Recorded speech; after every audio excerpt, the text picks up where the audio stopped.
नमस्कार और स्वागत है आपका देश के सबसे भरोसेमंद पेंशन न्यूज बुलेटिन में। आज की तारीख इतिहास बन सकती है या फिर एक और तारीख बनकर रह जाएगी, लेकिन जो हुआ है उसने EPS 95 पेंशन धारकों की उम्मीदों को नई उड़ान दी है। आज का दिन लाखों बुजुर्गों के लिए बेहद अहम रहा, क्योंकि श्रम मंत्रालय के दरवाजे पर हुई एक बैठक ने पूरे देश का ध्यान अपनी ओर खींच लिया। जी हां, EPS 95 पेंशन धारकों की मांगों पर आज श्रम मंत्री मनसुख मांडविया और NAC अध्यक्ष कमांडर अशोक रावत की ऐतिहासिक बैठक हुई। और अब इस बैठक से जो संकेत निकलकर आए हैं वो उम्मीदों के नए पन्ने खोल सकते हैं। करीब 35 मिनट तक चली ये अहम मीटिंग श्रम शक्ति भवन में संपन्न हुई और इसमें EPS 95 पेंशनरों की 4 बड़ी मांगों पर गहराई से चर्चा हुई।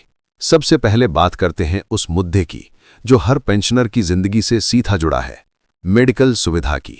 कमांडर अशोक रावत के मुताबिक जब ये मुद्दा मंत्री जी के सामने रखा गया तो श्रम मंत्री ने तुरंत सहमति दी। उन्होंने अपने सचिव को निर्देश दिया कि 68 लाख पेंशनर्स को आयुष्मान भारत योजना में शामिल करने की तैयारी शुरू की जाए। सिर्फ इतना ही नहीं, मंत्री जी ने यह भी कहा कि 55 से 65 साल की उम्र के बीच का जो गैप है, जब ना तो आयुष्मान का कवर होता है ना ही ESI की सुविधा, अब उस अंतराल को भी कवर करने का प्रावधान किया जाएगा। अगर ये फैसला अमल में आता है तो ये पेंशनर्स के लिए एक बड़ी राहत और असली संजीवनी साबित होगी। अब बात करते हैं हायर पेंशन की। सुप्रीम कोर्ट ने पहले ही फैसला पेंशनरों के हक में सुनाया था, लेकिन फाइलें अब भी कई दफ्तरों में अटकी हैं। आज मंत्री जी ने ये आश्वासन दिया है कि EPFO को टाइम बाउंड प्रोग्राम बनाने का निर्देश दिया जाएगा ताकि हायर पेंशन से जुड़ी सभी लंबित फाइलें तय समय में निपटाई जा सकें। इसका मतलब है अब अनंत इंतजार नहीं, बल्कि एक तय डेडलाइन में हक की पेंशन मिलने की उम्मीद। अब आते हैं तीसरे मुद्दे पर, उन कर्मचारियों की मांग पर जो EPS 95 में शामिल ही नहीं हो पाए। NAC ने मांग रखी कि ऐसे सभी को कम से कम 6,000 रुपये मासिक पेंशन दी जाए।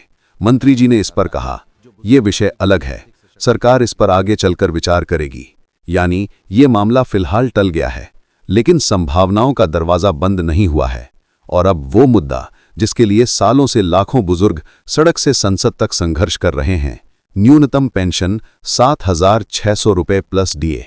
आज इस पर क्या हुआ? मंत्री जी ने कहा, सरकार सकारात्मक है और इस पर गंभीरता से काम चल रहा है, लेकिन जो सबसे बड़ा सवाल अब भी बाकी है वो है लिखित आश्वासन का पत्र। जी हां, मंत्री जी ने कमांडर रावत से वादा किया था कि वे एक लिखित आश्वासन पत्र सौंपेंगे। अब खबर यह है कि वो पत्र तैयार किया जा रहा है और आज रात या कल सुबह तक वो पत्र NAC अध्यक्ष के पास पहुंच सकता है। यही पत्र तय करेगा कि क्या ये दिन इतिहास बनेगा या फिर सिर्फ एक और तारीख के तौर पर बीत जाएगा। अब बड़ा सवाल, उस पत्र में आखिर लिखा क्या होगा? क्या फिर वही पुराने वादे दोहराए जाएंगे, हम संवेदनशील हैं, विचार कर रहे हैं, या इस बार सरकार पेंशन बढ़ाने की ठोस तारीख और आंकड़ा बताएगी? अगर इस बार लिखित पत्र में स्पष्ट दिशा निकलती है, पेंशन में संभावित राशि, तारीख और प्रस्ताव का रोड मैप मिलता है, तो मान लीजिए ये संघर्ष अपनी पहली बड़ी जीत हासिल कर चुका है। तो फिलहाल तस्वीर यही है, 2 मांगें मानी गई हैं, मेडिकल सुविधा और हायर पेंशन पर सकारात्मक कदम तय हुए हैं। एक मांग टल गई है और सबसे अहम मांग न्यूनतम पेंशन वृद्धि अब उस लिखित पत्र पर निर्भर करती है। दिल्ली से लेकर देश के हर कोने में निगाहें अब कमांडर अशोक रावत और उस पत्र पर टिकी हैं। हमारी टीम इस खबर पर लगातार नजर बनाए हुए है। जैसे ही वो पत्र आता है, हम उसकी हर पंक्ति का विश्लेषण सबसे पहले आपके सामने लेकर आएंगे। अगर आपको लगता है कि आज की बैठक एक नई शुरुआत है तो वीडियो को लाइक करें, अपने साथी पेंशनर्स तक शेयर करें और चैनल को सब्सक्राइब करके नोटिफिकेशन बेल जरूर दबाएं, ताकि जैसे ही वो लिखित पत्र आता है आप तक पहुंचे सबसे पहले सच्ची और बड़ी खबर। जय हिंद।